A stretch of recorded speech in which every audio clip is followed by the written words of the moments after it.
Bonsoir, bonsoir, bonjour, c'est Congo News 24. Bande Konanga, comme toujours avant de commencer notre émission, nous disons merci à Dieu. Nous disons merci à nos chers abonnés et téléspectateurs qui nous suivent partout dans le monde et en RDC.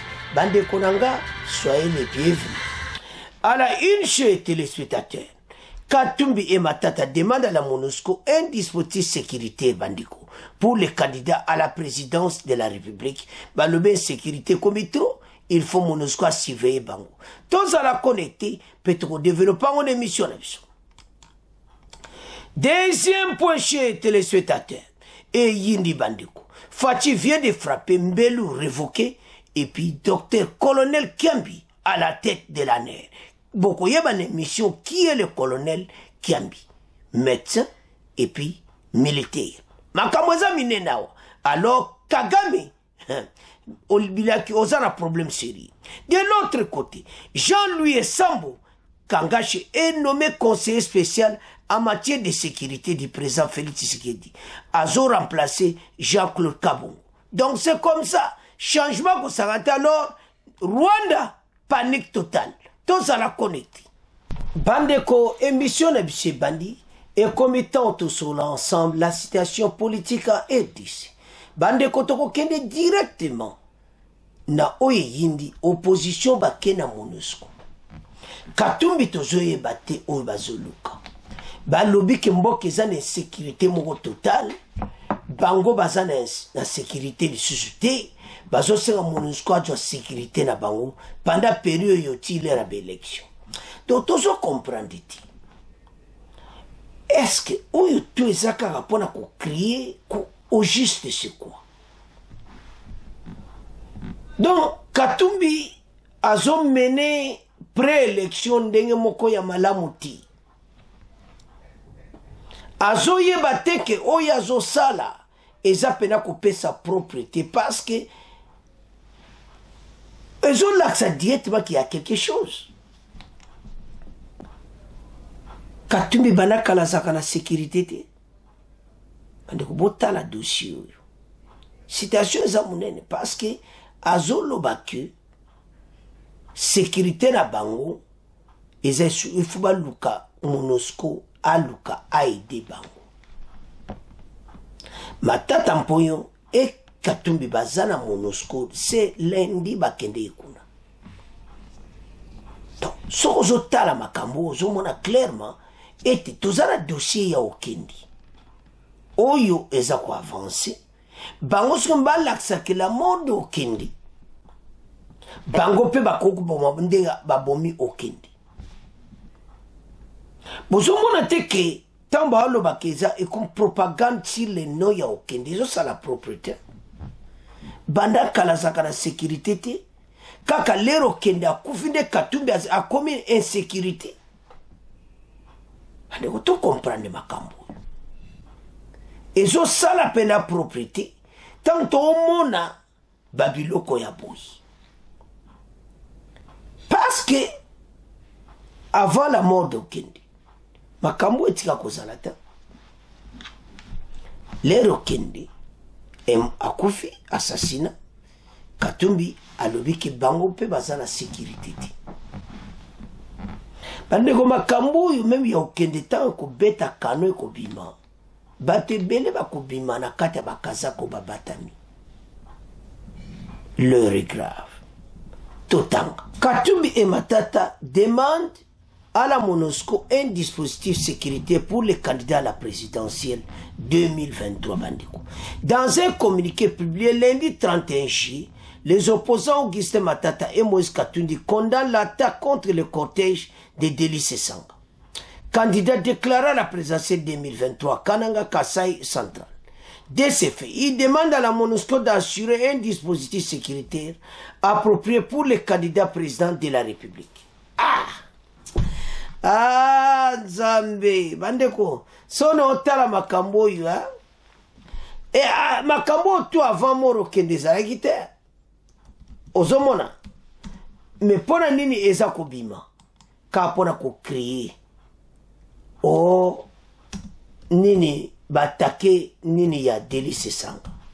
Est-ce que vraiment hein ba Délice Sanga eloko penza oyo nini yo moni na ebite. Donc babiloko nyonso soto otala ezo sala do mawato bazo créer biloko mo. Est-ce que vraiment Délice Sanga na ndenge mabete eloko ni bene bakomenase wana. Donc Délice Sanga so balobi ke bato na bakonfronta élection ti bazo silika. Alors au regard de l'insécurité grandissant à l'encontre des candidats présidentiels de la République, nous réitérons de manière insistante auprès de la MONUSCO, la plus haute représentation de la communauté internationale RDC, notre demande d'un dispositif sécuritaire approprié pour les 10 candidats. Écrivent Augustin Matata et Katumbi. Intolérance politique. Les communiqués condamnent les jets de projectiles de toute forme dont a été victime le cortège de Délice Sanga ce samedi 29 juillet à Kananga.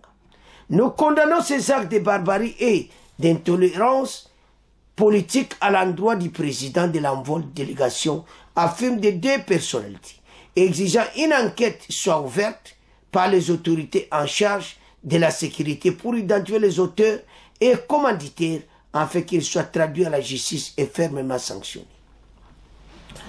Baome Bale n'a pas MONUSCO. Oh. Il faut pas surveiller. Parce que oui, salami na Délice Sanga baba mabanga do bango pe ko salama na bango. Bon. Tout ça comprendre. Na oye salama ki baba maki mabanga est-ce que et Joaquin Délice Sanga et zala ki ndenge nini est-ce les gars qui comment soko tali o analizango au moins que bateau yo bazaka kana un problème. Problème moi za moko za nini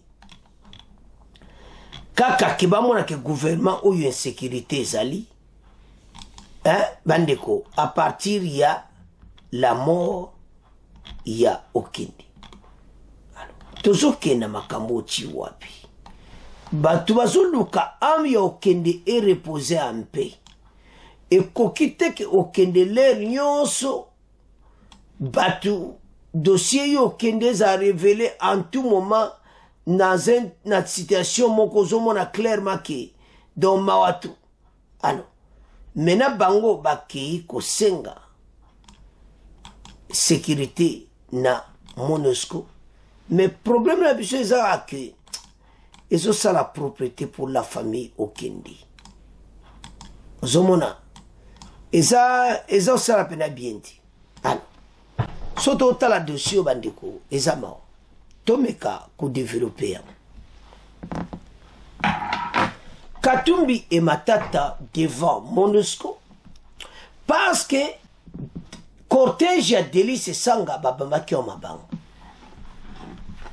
Est-ce que Batou vraiment bazaba personnalité na pesa c'est Sanga est-ce que na niveau ya zali nanu ya président ya parti ya envol to boy ta opposé candidature comme président de la République. Mais est-ce que sécurité nini bâti à pona bango? Est-ce que MONUSCO a dépensé combien pour la sécurité na bango? Bazara déjà la sécurité. Le problème qui est là, c'est que pour Kabaye, le problème na bango, c'est que voilà. T'as l'insécurité, bandaki na ndenge ya assassinat wana. T'as le bakumo bamba ba opposa mabanga. Pande konaba mon insécurité, les 20 ans passés, na 2017-2018, ba vivaka yango. Mais où est le côté? Tout ce monde a été ça ba o crier kaka. Ba so monde a été problème nini? Oh lele ko koma et comment na niveau oyo. Ba congolais tout telemako. Makambo oyo soto zo tali zo salama wa pona ETC. Alors Katumbi bazo sala nyonso bango na Matata Mponyo et les autres pour crier insécurité alors que mboka eza na sécurité toyebi te kapo babambi délégation ya Délice Sanga Mabanga bandeko commentaire mingi ati boyebe te bango mikolo baza na MONUSCO bazosenga sécurité tokomotika na bino tokomokee na deuxième point. Chers téléspectateurs, tokomi na point na biso oyo ya administrateur de l'année poste moko clé ya mboka na biso changement salami Fachi vient de frapper. Mbelu Hervé Mbelu aza remplacé par Kiambi oyo azalaki docteur mpe oyo azalaki na service na atanki na école militaire azali pe colonel na FARDC. Alors soko otala situation oyo omona clairement qu'il y a un problème pour na bango menace oyo bango bazomona tozoyeba te parce que a remplacer ye directement na position en tant qu'administrateur ya ANER. Maintenant tokomi na un nouveau administrateur botala et pas dossier oyepe outi. Alors maintenant pourquoi oyo nyonso ezo salama, pourquoi ba changement oyo nyonso na ANER bandeko eza dossier moko munene le départ ya Hervé Mbelu. Fachi akomaki na situation moso tali sécurité na ye alors ebele babimisi balobi mingi mpona yango soki tobandi na problème ya Salomo Kalonda oyo akitaki oyo azaki envoyé à l'étranger François Beya. Donc sécurité Fachi causé banini ebele. On croit que Mbelu a résoudre la situation. Mais ça continue. Et ça m'a baza kokanga batu na makambo asi oyo kapena ke nzambe ka azobatela mokonzi mboka. Et badina na François Beya ye moko a trahi présent et pas présent Rwanda. François Beya balongoli après Hervé Mbelu a koti. Banaye a koti pe kaka ba probe. D'abord avant Mbelu ezaki o azaki adjoint à François Beya. Après on n'est pas long allez ba yotia Hervé Mbelu. Donc sécurité mokonza mboka ezaka akobongati. Donc position oyo menace rwandaise eza tellement makasi. Et maintenant mokonza mboka ba monete non Mbelu azali sur place yote. Bon comprendre oyo nyonso eleki makambo nyonso ba menace à sûreté de l'État peut-être ba koutier na ba défense parce que ba question je se poser le tanga pourquoi il a quitté et kaka yete conseiller spécial à Yemoko Fachi en matière de sécurité peut pas remplacer. Osomona alors to banda sikoyo na conseiller spécial ya Fachi en matière de sécurité François Beya alongo bache Jacques Kabongo après Kabongo maintenant to komina oyasika ba nomination nyonso zo passé pourquoi bazana besoin été makambo yo eleka tresi la très bien bandeko ANER azana musala kusakana ngote koya be espion bazokota na mboka mboka ekozala menacée à l'extérieur comme à l'intérieur du pays. Il faut bazana be espion na bango moko pe partout koyeba nini eza koleka. Il faut développer ya ANER na psycho makasi. Alors, choix oyo basali. Il y a le sadilo ye o azalaki docteur, P, colonel, ba monete yako qui passe que ba recherche belle sala makana niveau ya ane.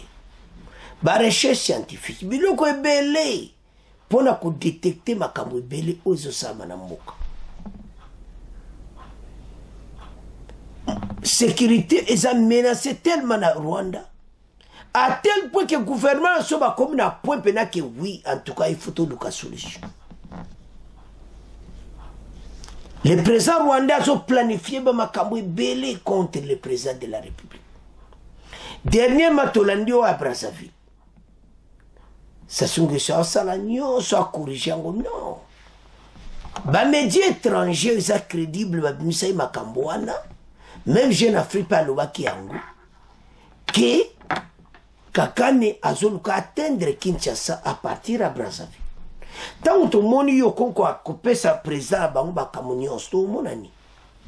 Et c'est ça sont que ça convaincre les Congolais comment c'est difficile. Alors, maintenant on considère qu'il faut changement total dans la sécurité en Mboka. Na sécurité à Yemoko. En air, et la sécurité en Mboka mobimba na sécurité bakonzi. Donc, RDC mobimba en air, il faut surveiller nani azako, nani okota, nani ozati. Et maintenant, surveillance à Yemoko mokonzi. Oh, ils ont une menace à Rwanda. Et mon année était comme temps. Makambo salam. Andeko, makambo sa minene si dossier. Je tourne ma question pourquoi il a quitté. Tout le temps. Et Yindi Bandeko, Fachi vient de frapper Mbelu révoqué et docteur colonel Kiambi à l'année. Jean-Hervé Mbelu a été viré à la tête de l'Agence nationale des renseignements. Félix Tshisekedi a nommé ce mardi Bandeko. Le 1er août, Daniel Lusadisu Kiambi comme le nouvel administrateur de l'Agence nationale des renseignements. Année.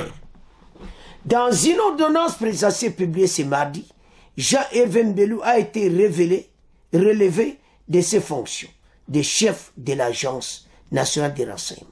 Pourquoi Balongolier? C'est ça la question Tozoya.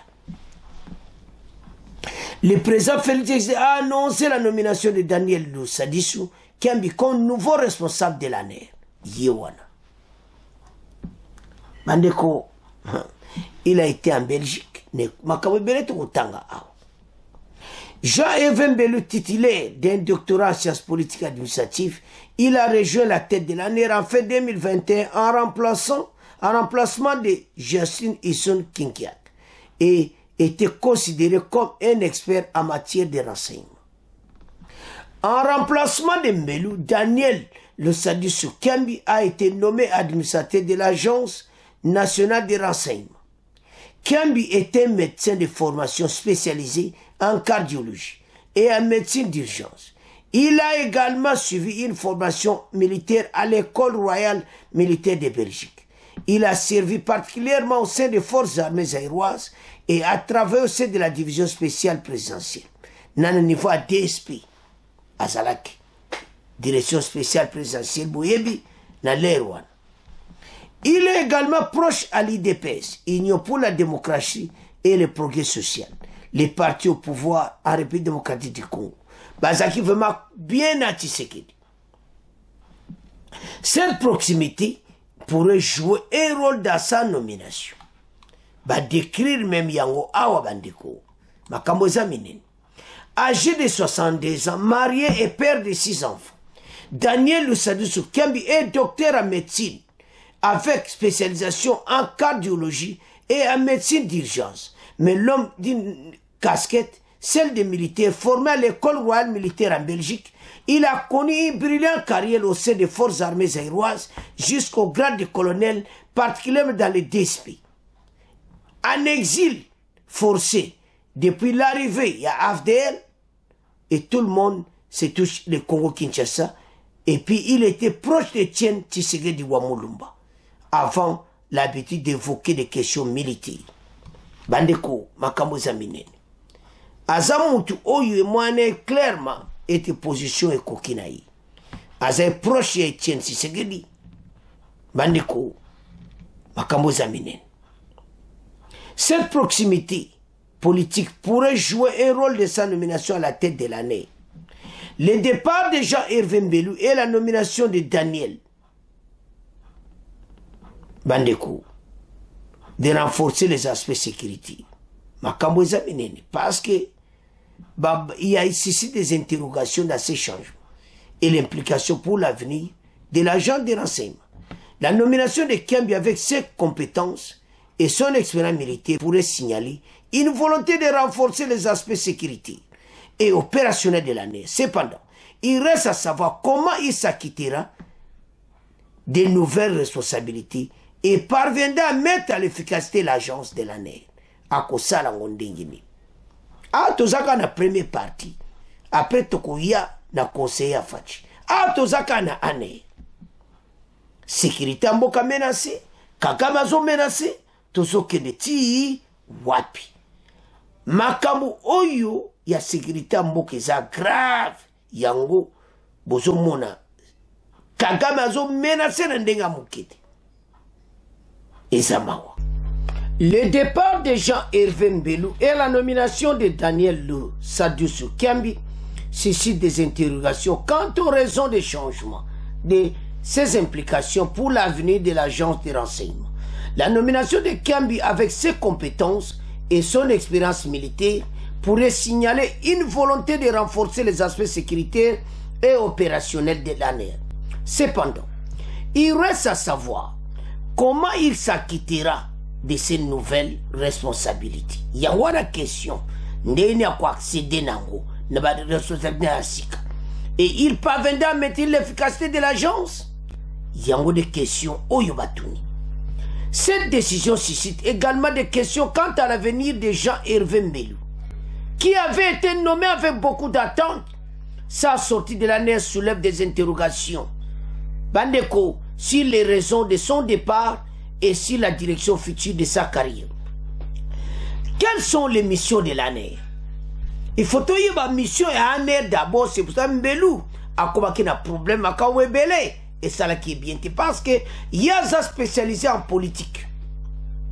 Malgré mais en tout cas, que les responsables de l'année sont entre autres la recherche, la centralisation, l'interprétation, l'exploitation, la diffusion des renseignements politiques, diplomatiques, stratégiques, économiques et socio-culturels, scientifiques et autres intéressants, la sûreté extérieure, intérieure et extérieure de l'État, la recherche et la constatation dans le respect de la loi des infractions contre la sûreté de l'État.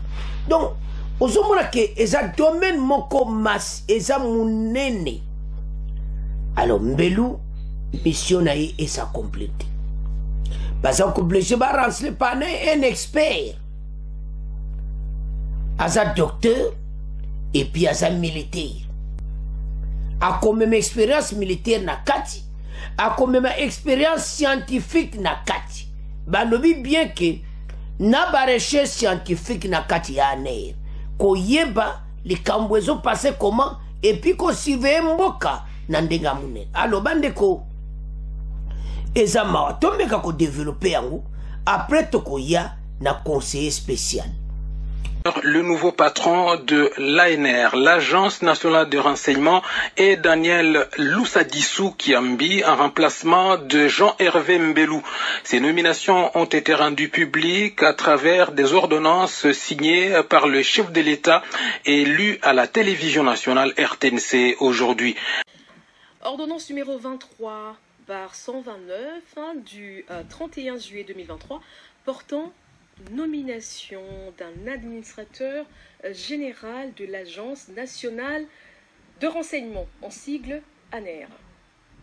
Le président de la République, vu la Constitution telle que modifiée par la loi numéro 11/002 du 20 janvier 2011 portant révision de certains articles de la Constitution de la République démocratique du Congo du 18 février 2006, spécialement ces articles 69, 79, 81 et 211, vu la loi numéro 16/013 du 15 juillet 2016 portant statut des agents de carrière des services publics de l'État, spécialement ces articles 4, 5, 17 et 19, vu le décret-loi numéro 003/2003 du 11 janvier 2003 portant création et organisation de l'Agence nationale des renseignements, spécialement ses articles 1er, 5, 6 et 20, vu l'ordonnance numéro 20/016 du 27 mars 2020 portant organisation et fonctionnement du gouvernement, modalités de collaboration entre le président de la République et le gouvernement, ainsi qu'entre les membres du gouvernement, vu l'ordonnance numéro 20/017 du 27 mars 2020, fixant les attributions des ministères, vu l'ordonnance numéro 21/006 du 14 février 2021, portant nomination d'un Premier ministre, vu l'ordonnance numéro 21/012 du 12 avril 2021, portant nomination des vice-premiers ministres, des ministres d'État, des ministres délégués et des vice-ministres tels que modifiés et complétés par l'ordonnance du 030 du 23 mars 2023, vu les dossiers personnels de l'intéressé, vu la nécessité et l'urgence, sur proposition du vice-premier ministre, ministre de l'Intérieur, Sécurité et Affaires coutumières, ordonne. Article 1er. Est nommé administrateur général de l'Agence nationale des renseignements, messieurs Lusadisu Nkiambi Wansadio Daniel. Alors, bande kotolandi wana, donc, a balayé, wana kutoyo kikaya ane. Bordona, c'est ça qui est tellement belé de sa émission. A longoli me ba conseiller belé libanda. Liste on so ba bandi ango mulaine kenna RTNC. Donc, fachi pena, a kombi pena partout. Bongo yo Kagame yaka.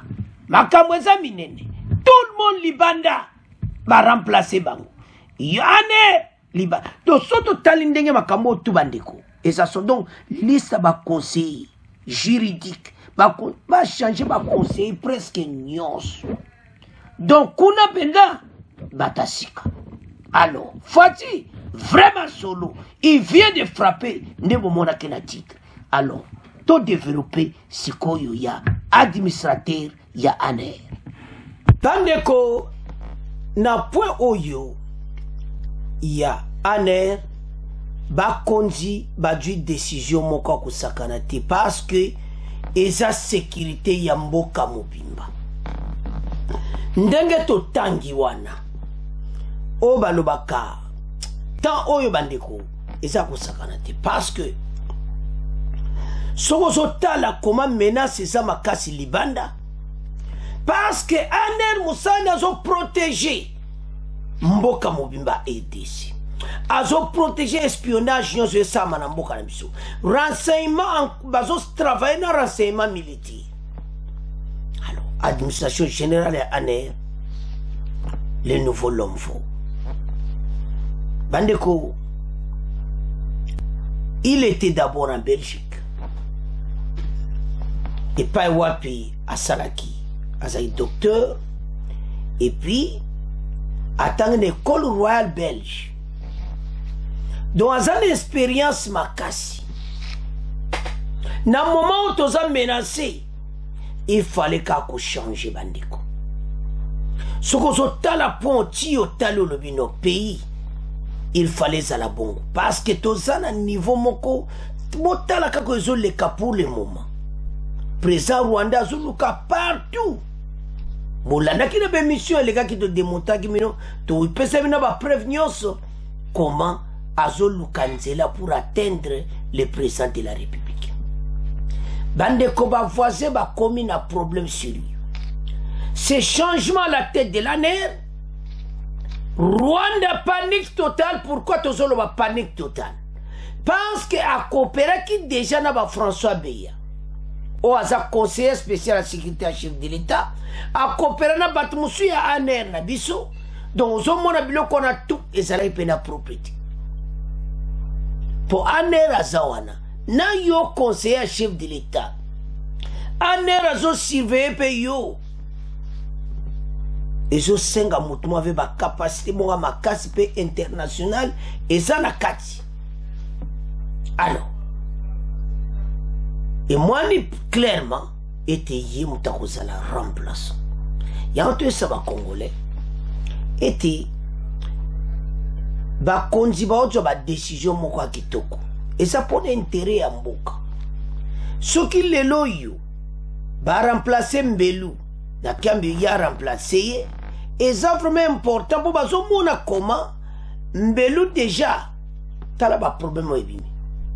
Voilà comment ba menace yo ce landa donc tozo mona makambo ebele eza koyeba na avance ti oraner faye balikambo déjà avant même ba ya okanga mutu mais o abiso makalere ekobima. Je donne un exemple. Il y a clair au pénal, il y a eu problème. Mais là, du problème, il y a dossier à Kalonda. Jusque là, Kalonda, ça y a un problème déjà à Kamboka.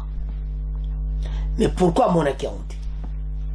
Pourquoi il y a comme mon l'herbe à Kangi Kalonda, bah yo ta téléphone de bah yo soy. Mais pourquoi depuis longtemps, bah persécuter qui Kalonda? On a un problème. Parce que quand l'herbe go kangamutu, non, même avant Wana, quand il s'est préparé tout ça, c'est ça le travail de l'ANER. Bespion, kokanga bango en avance. Nankuli kama samte basi bachie mutu maboko. Mais toujours on va kaibeli bakangi mutu ba yo découvrir tout ça. Service à renseignement faut pas makasi. Donnons un exemple. Kakakaya Okende. Shiribe Okende zaba kamoko. ANER fasse en efficacité avant même à Kamwe Salama. Et ça, biloko ba détectera déjà que les Kamwezo Salama. Plan mon boezo Salama. Ozana bespion partout. Ozo futa bango. Ba ko yebisa yo ba makambo. Les espions même ba mindele. Au monde bakangi mundele mo na Russie na France, o aza américain bakangi na France, o bakangi na Russie donc na monde ba okanga kanga bat. Pourquoi? Bakenda ka konuka be information déjà. C'est la même chose. Il fallait ANER wana ba travailler na façon que koyeba be information en avance. Les preuves tangibles. Dossier à Chirbo Kenge, bah il faut arrêter ma suspect, au suspect, au comme ça, quand les bakangi, les kakakoufi déjà. Oh, le rôle de l'ANER, c'est avant l'incident.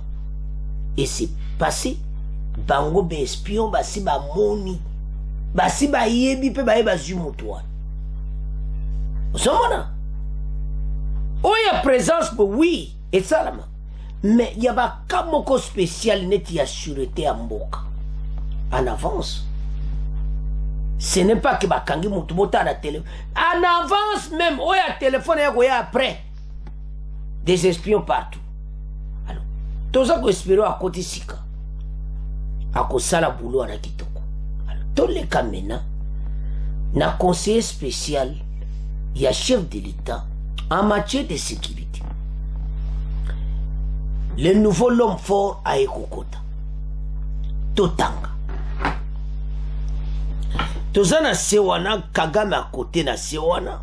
Na likolo na yenyon sowana ezali ya. Le colonel Kiambi oyo l'homme fort de ANER oazo salama solo na ba belge partout place azali ba mindele masolo nae. Do yaya azaki diane étoile. Il fallait qu'à place au ponaï. Alors, Asaki docteur, donc, Asaki n'a vu moins bien, donc il n'y a pas de problème pour naïe, et tout ça, ça quoi, c'est des postes oyo. Et ça comme étape, mon pour avancement, il y a carrière naïe. Alors, maintenant, tout le temps, on a sewana ba photo. Jean-Louis Esambo Kangashi est nommé conseiller spécial en matière de sécurité. Le président Félix Tshisekedi en remplaçant Jean-Claude Kabou. Vandeko, Jean-Claude Kabongo mission na ya kokisi yango te. Tozomona partout la même chose. Menace au chef de l'État. Les bayo kangamutu, c'est le même dossier. Ndenge il fallait bango en avance. François Béa azaraki makasi na makamba mais alinga côté Kambuka. C'est pour cela qu'il n'est pas là. Alors, maintenant dossier o bandeko sozo tala et comme dossier moko sensible. Parce que pays na biso mokonza koma ki menace.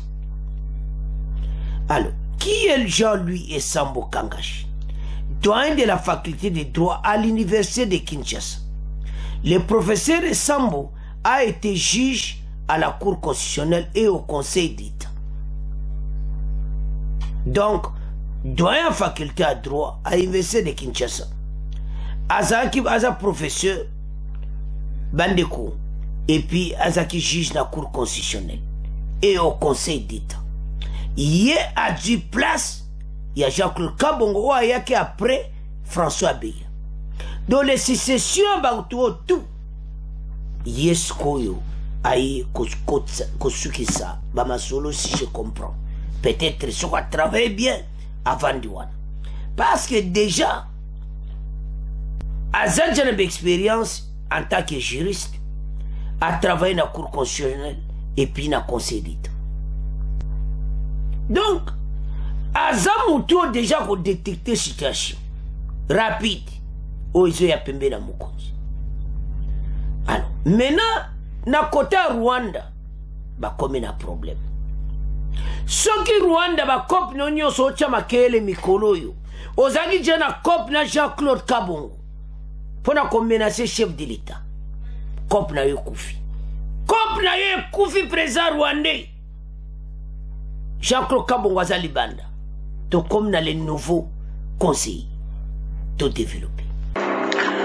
Madame, Messieurs, bonsoir. Au micro, Pascal Massirika, mise en onde de Pierre Diassinois. Avant d'aller plus loin, sachez que le professeur Jean-Louis Esambo Kangaché est nommé conseiller spécial en matière de sécurité du président Félix Tshisekedi Tshilombo en remplacement de Jean-Claude Kabongo, doyen de la faculté de droit de l'université de Kinshasa. Le professeur Esambo a été juge à la Cour constitutionnelle et au Conseil d'État. Bandeko, Jean-Louis Esambo Kangaché, l'homme fort, Azaki doyen à faculté de droit, na l'université à Kinshasa. Azaki juge na Cour constitutionnelle, P, na Conseil d'État. Alors, Jean-Louis Esambo Sikoyo, il faut asala musala ya kubate la mokonzi na moment moko où c'est difficile pour le moment. Parce que les mêmes dossiers Kiambi au hasard administratif ya anera remplacer Mbelu yepe colonel Kiambi yepe musala na moment moko difficile. Bazo kota na ba moment où pays za menacé. Faut ba l'accès expertise na bango. Bandeko Mbelu alongwe Kiambi à Koti et maintenant Kabongo alongwe et Sambo à Koti le professeur à l'université il y a Kinshasa doit à faculté. Maintenant so talibien déjà on comprend les gars parce que mes colonies sur Rwanda le bien quoi atteindre à partir à Brazzaville. Rwanda le bien atteindre le chef de l'État. Donc pays comme une menace au Rwanda. Influence rwandaise ezakoube bisambo kana biso bande konanga lebo yako la waka Mbelu kuno muta Mbelu mobo konta lero la non n'a pas de preuves mais ndenge ya longwe Mbelu oya comprendre kaka président Rwanda zo sala tout ayibi ke soto tiki bato yo to tiki fachi na pouvoir mboko ekobonga Congolais fungola misu. C'est ça le problème. Mais bah quand tu peux pas ça dans la stratégie, le monde va changer. Sécurité mon. Année, conseiller chef de l'État, tout change. Pourquoi? C'est-à-dire peut-être tous ceux qui ont raisonné, ceux qui manquent au Katiwana, en contact avec Kagame. Il faut changer. Aza très dangereux. Maintenant, tu comme na batasika. Ba ya yebi bango ta. Soko pa yebi bango. Akome kaneni. Bate faut ba laksa boulot na bango. Ba bate la mboka. Pe ba bate la mokonza mboka. C'est ça. Mais loko legi boulot na nyonso yo. Et sans beaucoup tout, il y a un conseil spécial à chef de l'État. Mais en air, nous avons la renseignement à Mbokati. Nous avons toute sécurité à Mbokati. Voilà et pas wapi problème. Il faut pas travailler ma casse. Parce que Rwanda a déstabilisé et déstabilisé. Alors, changement. Il y a un air. Changement à conseil spécial en matière de sécurité. Il y a chef de l'État, panique au Rwanda. Président rwandais, Mayele Sili. Ndega Zawana, azo comprendre les stratégies à Mokonzamboka. Il fallait bongo. Yango Zomona, président rwandais, Mayele Sili. A Katsingamba Braza. Oh, boy, komi bamba la moyo ka changement na Kinshasa. Kuna na Braza ba kope sanini, e foire. Na président Sassou. Bango tout batikal la qu'est-ce comment yo amne mabatukara ngamba Brazzaville boso ba terrain en face kana monga liema hein boy ka place maïsa muke ozo makabu on peut tirer nos buts à partir de ngamba Brazzaville et kwepe na ngam na biso en tout ça il faut renseigner à la makasi quand tout autour va côté toi Brazzaville c'est ça sécurité en mboka. Alors, bandeko, bakonzi ba monete na ta où il fallait changement. Changement salami. Toujours zélandais ni bako travailler, tout mona musana ba. Tout mona va surveiller. Le chef de l'État conseiller asa musane kitoko et puis administrateur aner Kiambi ou asa colonel yé pas sa musala kitoko. Alors, côté Rwanda, bazana panique parce que ce qui ba yeba ki mutu moko koto yo. Rwanda comme la police. Parce que le président rwandais a une mission moko directe. Déstabiliser la RDC. Tiens, Kamoubulu. Ça là tout. Mon conjoint pas le a pouvoir. N'a pas coup d'état, n'a pas comme tout. Et ça n'a pas. Dossier Kalonda et son renseignement Kabouibili. Yo conseiller chef de l'État aux Zalaki. Wapi. Kabongo Libanda. Aux Zalaki Wapi. Basa ba kopo na mokonza mboka. Ba lobi bokanga bango en avance. Mais koyeba na tango bakangi Kalonda ndi na fond na ye. Ba moma kamba kopira président rwandais. Le président rwandais c'est un danger. Ndeto lo bande bomona titre. Changement na RDC panique au Rwanda. Alors bande konanga tozala connecté bandeko. Soko nano s'abonner te s'abonner na chaîne Oyo. Bon continuer ko s'abonner bon partager. Au revoir. À la prochaine.